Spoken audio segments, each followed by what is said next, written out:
પાટણ શહેરમાં ગંજ શહીદ પીર વિસ્તારમાં આવેલ જૂના પાવર હાઉસ ખાતે જીબીની વહીવટી ઓફિસ કાર્યરત હતી, તેમજ વીજ બિલના નાણાં પણ સ્વીકારવામાં આવતા હતા અને વીજ ધારકોને કોઈ પણ ફરિયાદ હોય તો તેનું નિરાકરણ માટે વીજ ફરિયાદ કેન્દ્ર પણ ચાલુ હતું, જો કે ધીમે ધીમે વહીવટી ઓફિસ અને વીજ સ્વીકાર કેન્દ્ર બંધ કરી દઈ અન્ય વિસ્તારમાં ખસેડી દેવાતા અને ત્યારબાદ એકમાત્ર ચાલુ રહેતું વીજ ફરિયાદ કેન્દ્ર પણ વીજ કંપની દ્વારા બંધ કરી દેતા આશરે 20,000 જેટલા વીજ ગ્રાહકોને હેરાનગતિ વેઠવાનો વારો આવતા આજરોજ આ વિસ્તારના લોકોને સાથે રાખી શહેરના જાગૃત નાગરિકો દ્વારા સહી ઝુંબેશ કાર્યક્રમ યોજી જીઈબી કંપની સામે વિરોધ દર્શાવ્યો હતો।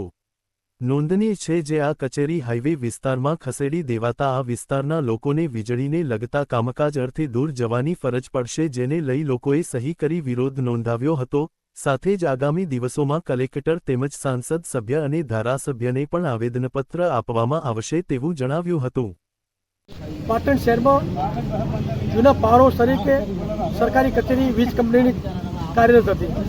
અધિકારીના મનમાનીના હિસાબે આ કચેરીમાં ધીમે ધીમે વહીવટી કચેરી, વીજ નાણાં સ્વીકાર કેન્દ્ર અને પછી ફરિયાદ કેન્દ્ર કાયમ માટે ચાણસમા હાઈવે પર લઈ જઈ અને કાયમ માટે બંધ કરી દીધેલ છે।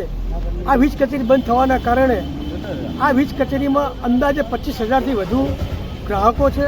જ્યારે 25,000થી વધુ ગ્રાહકો હોય ત્યારે વીજ કંપનીએ સેવા પૂરી પાડવાની જવાબદારી વીજ કંપનીની આવે છે, પરંતુ સ્વતંત્ર સેવા બંધ કરીને આ વિસ્તારને કાયમ માટે અંધારામ રાખવાનું કામ વીજ કંપનીવાળાએ કરેલું છે।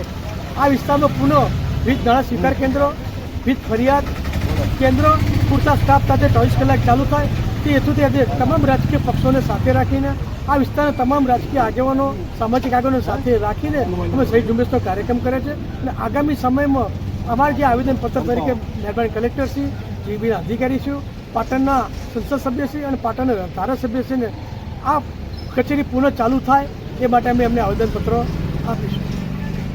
બીજા આવા જ સમાચાર જોવા માટે અમારી ચેનલને સબસ્ક્રાઇબ કરો, બેલ આઇકોન બટન દબાવો, લાઇક કરો અને શેર કરો। બેલ આઇકોન બટન દબાવો, લાઇક કરો અને શેર કરો।